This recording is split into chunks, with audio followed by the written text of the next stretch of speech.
నా శక్తి కొలది నేను తీసుకొచ్చింది 150 రూపాయలు ఒక నేత చీర అయి ఉండొచ్చు. కానీ నేను ఎన్నో మాటలు మా ఆవిడికి చీరలు కొనడానికి పెద్ద పెద్ద బట్టల కొట్టుకు వెళ్ళానుగా.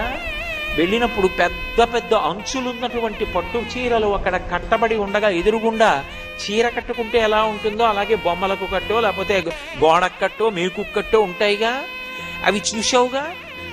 ఇంటికొచ్చి నువ్వు మంచి సంపంగి రంగు, సింహాచల సంపంగి, పసుపు ఎరుపు కలిసినటువంటి సంపంగి రంగు చీరకి నా చేతులు ఇలా 3 సార్లు పెడితే ఉన్నంత ఎర్రటి అంచున్నటువంటి చీర అమ్మకిస్తే అమ్మ ఆ చీర కట్టుకుని వచ్చి కూర్చుని, ఎరా నాన్న నీకు సంతోషమేనా, నువ్వు ఇచ్చిన చీర కట్టుకున్నానురా, ఎంత బాగుందో అని అమ్మవారంటే నువ్వు మనస్సులో భావన చేత ఇచ్చిన చీర ఏదో అది ఆవిడకు అందుతుంది.